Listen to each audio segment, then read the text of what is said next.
What's going on, people? We are Tottenham TV back here. New year, new hopes. Happy New Year to everyone. And it is the silly season. We are in January. The transfer window is open.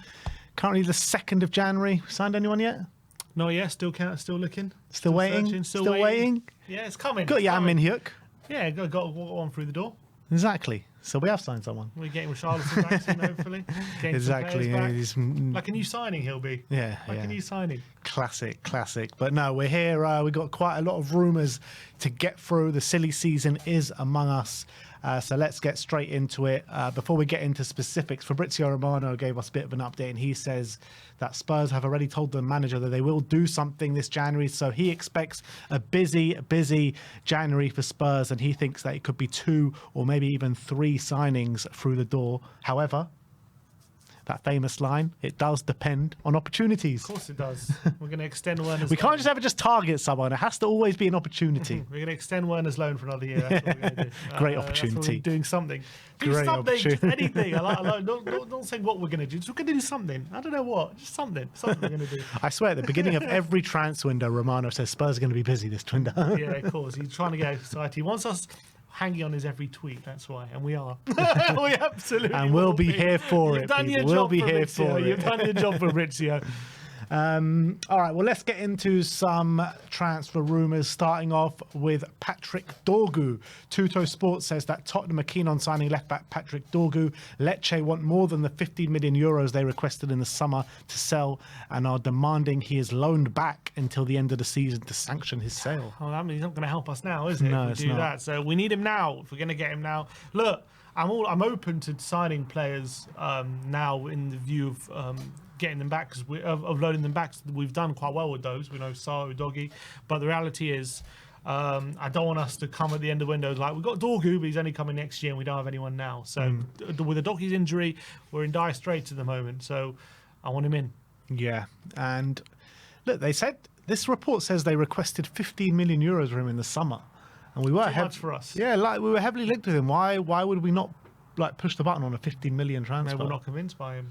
Can't be if it's 15 million. It's crazy, isn't it? Maybe we're not convinced. Maybe we got our doubts. Yeah, maybe. Next up, we're going to talk about Fikayo Tomori. The Bleacher Report saying that Tottenham have internally discussed the possibility of signing AC Milan centre-back Fikayo Tomori during the transfer window next month. Ange Postecoglou wants a new centre-back. And yeah, it's an interesting one, Tomori, because he was pushing himself into the England squad at one point. But for one reason or another, he hasn't seemed to get regular minutes for AC Milan this season. But however, they have just sacked their manager, so that could change. Yeah, and obviously Fonseca, a very attacking manager who likes to play with the ball, technical ability, ball playing centre backs. Conceição is very different. He's a lot more defensive focused, and so maybe Tomori's got a route back into the team now. So I don't know whether this now happens, but maybe they're just desperate to get rid. I would take him probably on a 6-month loan with an option. That's what I would definitely do, given the need for centre backs that we have, and he's very quick. I think he could fit the system from a defensive point of view, from an on the ball point of view. Whether he's good enough on the ball remains to be seen. I don't think he's bad. I think he's shown a decent ability to be able to like play good long range passes and stuff. But when it's more like when he's being pressed and he has to play his way out of trouble, has he got the ability to do that? I guess those are the questions. I guess it's better than having no one at this current moment in time. I mean, Archie Gray, and look, I'll take him as a 6-month loan. Yeah, sure. I think it's a really good option if he's open to coming here, and if AC Milan are still open to moving him on. That's for sure. Next up, Sport are claiming that Tottenham have initiated contact with Ajax about signing Devyne Rensch. The club want to know the terms needed to sign the right back, who has a year remaining on his current contract. Rensch is an interesting one. Obviously, he's doing well for Ajax, but he does predominantly play at right back. We do have, obviously, Jed Spence and Pedro Porro at this current moment in time. So I don't really understand, unless we are looking to move on a Jed Spence, which is crazy in my opinion because he's performing really well. I don't see why we're in the market for a right back. Yeah, I don't really believe that we are, to be honest. Unless the thought would be get Rensch in and then Spence just becomes a full-time left back. But like, I don't think he's as good on the left as he is on the right. As much as he's done and filled in and done a job, I'd much rather have a natural left-sided player on that side and have Spence battling out with Porro, and then that's much more balanced. So yeah, I don't know if I believe that. The Mirror are claiming that Tottenham are considering a move for Sam Johnstone, who could leave Wolves in this transfer window. Hasn't worked out for him by any stretch of the imagination at Wolves in terms of Sam Johnstone. Look, I don't think he's a great keeper by any stretch of the imagination, but I do think he's better than Forster. And I think there could be actually value in having him for until the end of the season. Yeah, I mean, I'd rather him than Forster, I guess, but it's not. I don't think he's a perfect fit for the system. I thought that with the ball at his feet, he's better than Forster with the ball at his feet, but he's not like amazing. I think shot stopping is not that different to Forster. Maybe a bit better, but I don't think there's a massive difference. So it's not a signing I think changes much for us. Maybe it improves a bit, but I don't think it's like a massive improvement. You know where I kind of stand with the goalkeeping situation is I don't really see us buying anyone for that position, because I'm looking at what Josh Keeley's doing at the moment, and I think, you know, there definitely needs to be a pathway for him. And I'm looking at Luca Gunter as well, who's also coming through. So we've actually got two really good keepers coming through at the moment. And Josh Keeley seems year on year seems to be getting better and better and better. So you're looking at Josh Keeley, who's 21 years of age at the moment. So he's getting to that age where, you know, he might be able to make an impact at some point, whether he be our, you know, Europe goalkeeper. I mean, that's wishful thinking at this moment in time, or a cup goalkeeper for us next season. I think that's the way we should be going. Yeah, I mean, in a perfect world, we get rid of Forster and sign someone for the now, but I just don't think that's realistic, to be honest. So I think it is unlikely. I mean, look, I would rather sign someone. I wouldn't. I don't know if Keeley's ready. It could be two or 3 years till Keeley's ready. That's reality for Premier League football. I know he's doing well in League One right now. 7 clean sheets in a row for Leyton Orient. Look, it's very impressive, but we don't know quite yet when he's going to be ready for Premier League football. So I think we need someone who's better than Forster as an alternative to Fikayo to avoid these situations. So I do say we need a keeper. Is it as important as some of the other positions? Probably not. I think the other positions we're much more needed. But if we can get one, I would still bring one in. Let's talk about Dani Olmo now, in one of the ones that is definitely not going to be happening. Mundo Deportivo say that Arsenal, Liverpool, Chelsea and Tottenham have joined Manchester United and Manchester City in making inquiries about Dani Olmo should Barca fail to register him and the midfielder becomes a free agent. I mean, it's such a weird situation that's going on with Dani Olmo at the moment. I read they are going to be able to register him now. So they are? I read there's some financial lever they're going to pull on. There seems to be, like, by the hour this is changing. Like every single hour they are, they're not, they are, they're not. I mean, I've heard they are and they're not in like the last 2 days about 5 times each. So you never know what's the truth going into it. But every time they've always managed to. It's true. Fine, they have. But and there always seems to be like a new deadline propping up. Yeah. The deadline was the end of the day 31st. Now at the end of the day 1st, and the 2nd. I mean, it seems like every day is a new deadline. Media reports just like to turn it into a circus, and maybe they've got it more under control than they media portray. I don't know. Yeah. It's just I don't think we're getting Dani Olmo. No, we're definitely not. I mean, we missed the chance. I mean, we spoke about this years ago about Dani Olmo when he was at Zagreb, I think, and we're like, we should have got him then.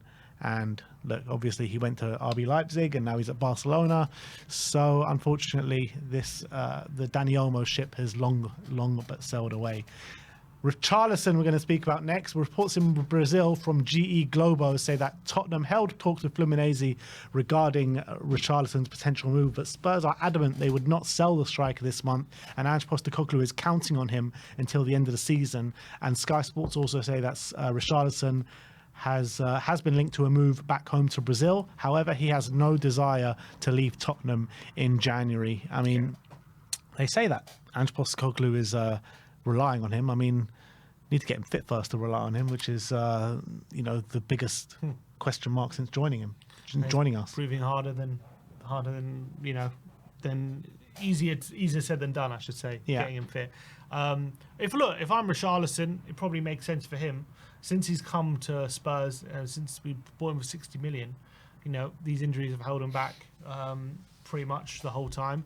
He hasn't been able to get on the pitch, especially last season when he was playing. He was pretty good, but just hasn't been regularly enough. And then he comes back from injury, and it takes him a while to get back to full fitness. And then once he's firing, he can be a valuable member of the team. But that just hasn't happened. But if I'm Richarlison, right? you've made that big £60 million move to Spurs, and I don't think he wants to throw in the towel just yet, just because he's injured. It hasn't not worked because he's not a right fit, or because he's not well liked, or because he doesn't fit the system, or because he's not well fancied by the manager. Those aren't the reasons, or even because he's not playing well.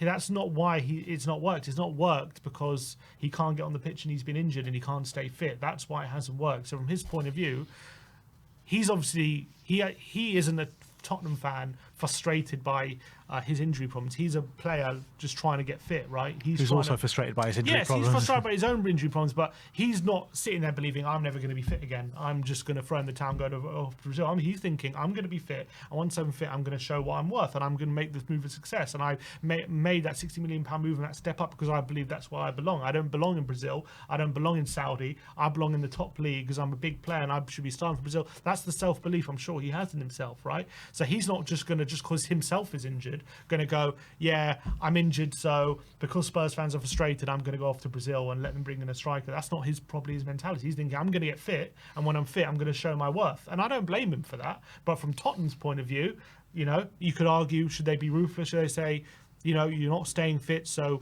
we're getting rid of you. You're not going to play a minute. Even if you get back fit, we're not going to include you in the squad, and we're just going to sign our strikers. We can't rely on you.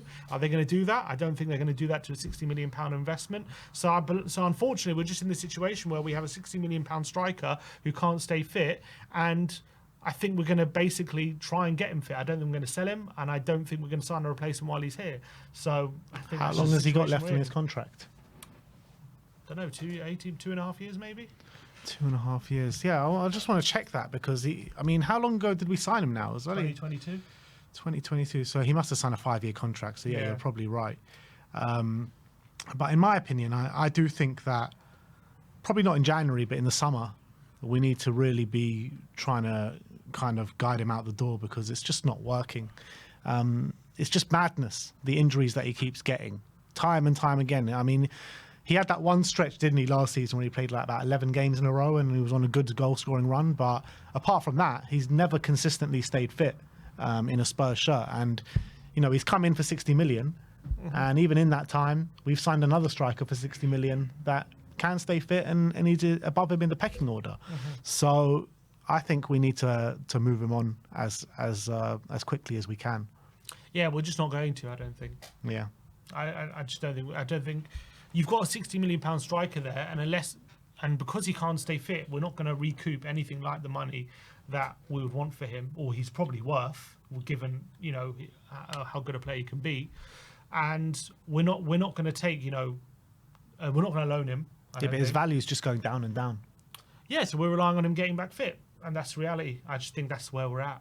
We're going to have to roll him, and we know that if he does stay fit, I think he can be a good second striker to Solanke. So I think he could be a good option when he's fit, but he just can't stay fit. But I don't think in January we're just going to loan him out, because are we going to get a striker as good as him in January? I don't think so. And apparently he's going to be fit come the 6th of January. How long is he going to stay fit for? That's the question. Look, we know that, but every time a player we have had a problem this season for sure of reoccurring injuries.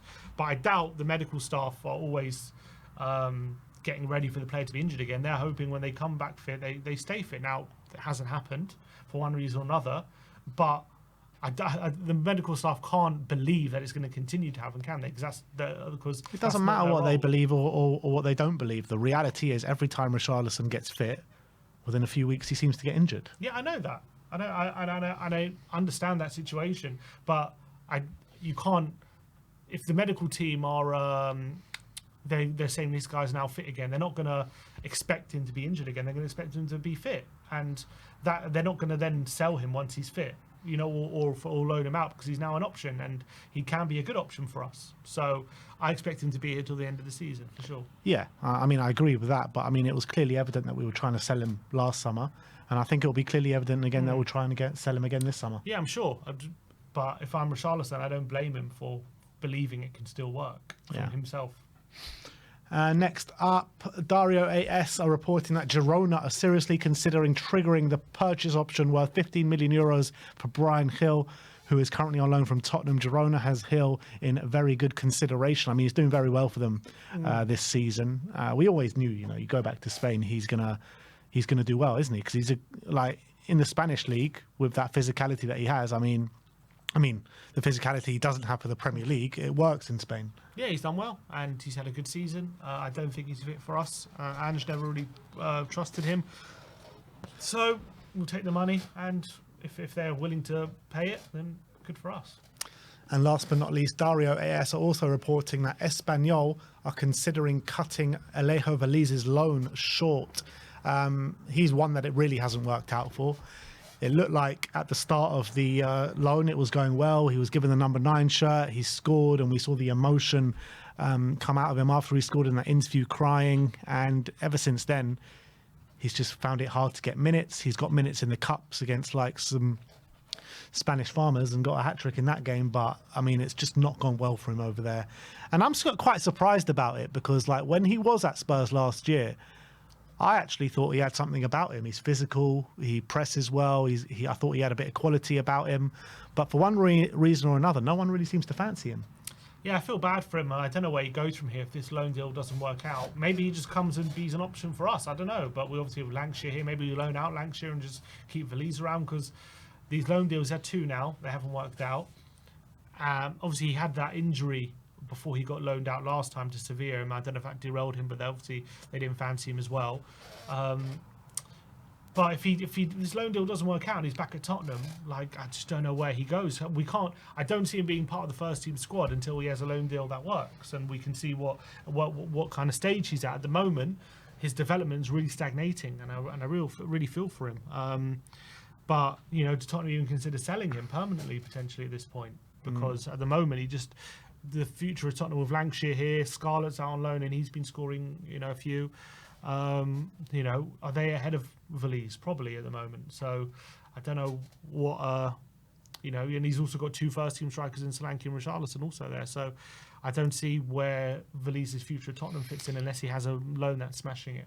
Yeah, it's interesting though, because like when seeing Veliz in our first team can compare to like even a Lancashire, a Scarlett, I always thought Veliz, from what he's shown in a Spurs shirt, had more about him. I've always thought like he's looked all right. I don't think they're bad. I wouldn't say he's had more about him than Lancashire or probably maybe Scarlett, but when I've seen Lancashire, I've been fairly impressed. So I wouldn't say he definitely has more than Lancashire. But yeah, look, I'm not saying he's bad, but look, I'm not there in training. Clearly they loaned him out because they want him to develop and they want him to show a bit more. And he hasn't been able to do it for one reason or another. So I don't know why, if let's say he comes back and he's here for the rest of the season, he doesn't play much because, we've got other strikers. Where does that leave him in the summer? Do we loan him out again? Or do we think about selling him? Do you not think though, like if he was here, he would have seen more minutes than Lancashire? Because last year, when he was fit, he was getting on the pitch like more than probably Lancashire is this season. Yeah, but we didn't have Solanke. We had Richarlison, who was, That's what I'm saying. But Richarlison is injured, and Solanke's got the burden. Now Son was out up front as well, but we didn't really want him to be up front as much as he was because we only had him or Richarlison. And also, even then, he didn't see that much, did he? He played a few. He never started a game. We played a few cameos here and there. It seems like he was just fighting his way into the team, and then we loaned him out because he was getting injured, and then we loaned him out. Yeah. So maybe he would have seen more Europa League minutes. Maybe he would have, but I just don't know. I don't know. Clearly, other managers don't fancy him. I don't know what's going wrong with him, unfortunately. Well, we once had another striker who also didn't do well on loan. Didn't work out too bad. Yeah, true. But I don't know if he's Harry Kane level. But you never know. Harry Kane wasn't Harry Kane level at this stage either. Yeah, look, you make a good point. Like, what are you suggesting? We should keep him around? I'm just saying that I've always liked him when I've seen him on the pitch, and I feel like I don't know why it's gone so wrong for him. I just don't understand it because I feel like he's physical, and because of his fit, I think he's got some quality about him. I thought he's got really good energy levels about him. I just don't understand why it hasn't worked out for him. I think he was used as a pawn in his Seville move, and Espanyol is obviously fighting a relegation, and he's one of the worst teams in the league he's at, so maybe that plays into a factor, but I really did see something about him at Spurs. I'm not saying I didn't, but it was only small cameos. You're talking about 10, 15 minutes here and there. Yeah. Like not often. So, is that enough to suggest he's ready for this level? who knows? And the loan deals haven't worked out. And we've got other young strikers who are probably above him in the pecking order right now. So that's I'm just questioning what his future lies here. Yeah. All right, well, there you have it. That is your Tottenham update. First one of the January transfer window. Many more to come, people. When do you reckon we make our first signing? 31st? What for signing? A signing. A signing. Let's hope it's before... I don't know. 31st. 31st, yeah. Probably put in a late sheet, deal sheet. Yeah, the fax machine's going to break down as well, yeah. But yeah, let me know your thoughts in the comment section below. Like, subscribe, and comment. And as always, come on, you